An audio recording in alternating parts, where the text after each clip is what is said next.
지금 보시는 이미지는 시뮬레이션을 통해 분석한 착륙하는 항공기 주변의 공기 흐름입니다. 이러한 결과는 전산유체역학 기반의 시뮬레이션을 통해 얻을 수가 있습니다. 자, 그럼 전산유체역학 Computational Fluid Dynamics 혹은 CFD는 무엇일까요? 전산유체역학은 전산 코드를 이용하여 주어진 제한된 계에서 유체역학 지배방 정식의 근사해를 구하는 방법, 또는 제한된 구역에 존재하는 유동을 모사하는 방법이라고 정의됩니다. 간단하게 유동을 모사하는 방법이라고 생각하시면 됩니다. 이렇게 모사된 유동은 유체의 흐름 파악과 거동 연구에 사용됩니다. 유동을 모사하는 방법인 전산유체역학에 대해서 조금 더 자세하게 살펴보시죠.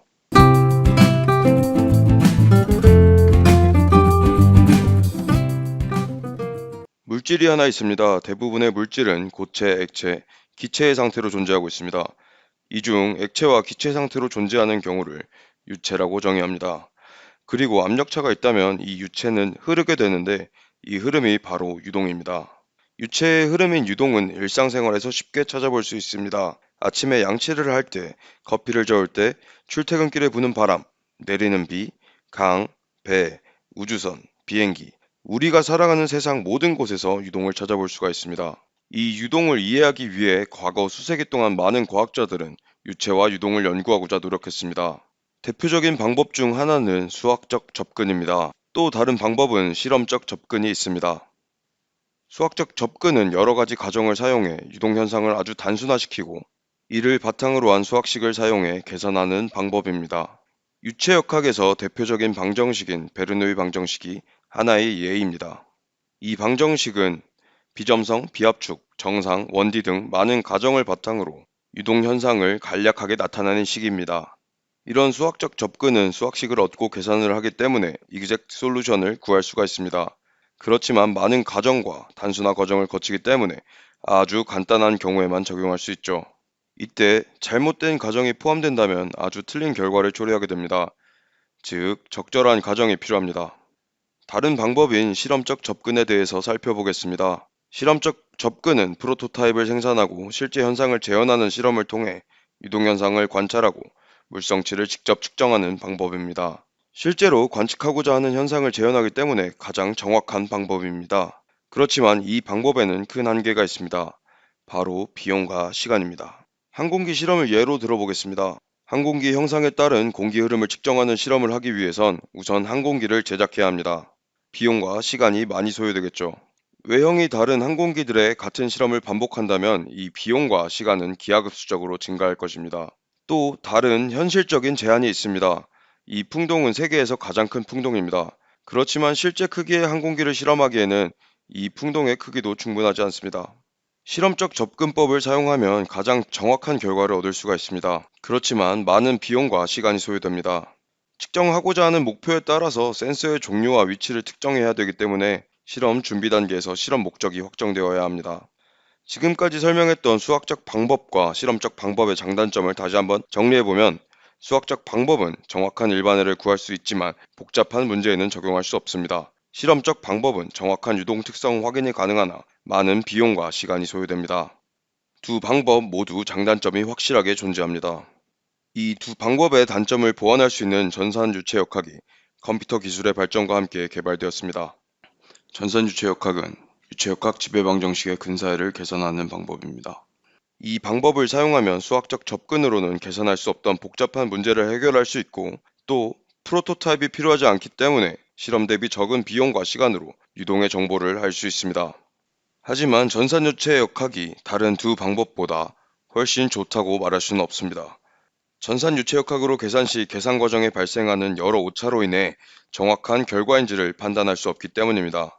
따라서 실험이나 수식을 통해 CFD의 결과가 유효하다는 것을 증명해야 합니다.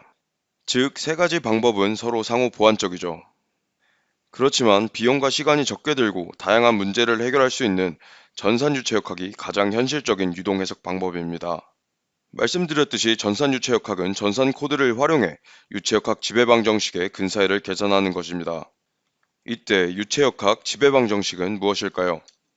가장 일반적으로 전산유체역학에서 사용되는 지배방정식은 나비에-스토크스 방정식입니다. 이 방정식에는 질량 보존, 운동량 보존, 에너지 보존이 포함되어 있습니다. 이 방정식들만 풀 수 있다면 유동을 파악할 수 있습니다. 그렇지만 이 방정식들은 매우 복잡한 비선형 편미분 방정식입니다. 현재까지 알려진 바로는 일반의 제너럴 솔루션을 계산할 수 없죠. 실제로 2000년에 선정된 7대 난제 중의 하나이고 이 방정식의 일반해를 푼 사람에게 100만 달러의 상금을 주기로 했습니다. 나비의 스토크스 방정식은 정확한 해를 찾을 수 없는 아주 어려운 문제라고 말씀드렸습니다. 그럼 어떻게 지배 방정식을 계산할 수 있을까요? 전산유체역학에서는 이 계산을 수행하기 위해 차분화 방법을 택했습니다. 차분화는 연속적인 함수나 데이터를 불연속적인 요소들로 변환하는 것으로 정의됩니다. 차분화를 사용하면 편미분 방정식을 대수 방정식으로 변경할 수 있고 근사의 approximate solution을 계산할 수 있게 됩니다.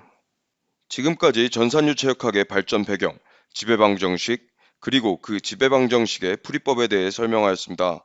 이제 큰 틀에서의 전산유체역학은 이해했을 것이라 생각합니다. 이 전산유체역학에 대해서 조금 더 자세하게 말씀드리겠습니다. 전산유체역학은 전처리, 수치해석, 후처리 단계로 이루어집니다. 전처리 단계에서는 유체 영역을 설정하고 매싱하는 과정이 이루어집니다. 먼저 유동의 거동을 파악할 유체 영역을 설정합니다.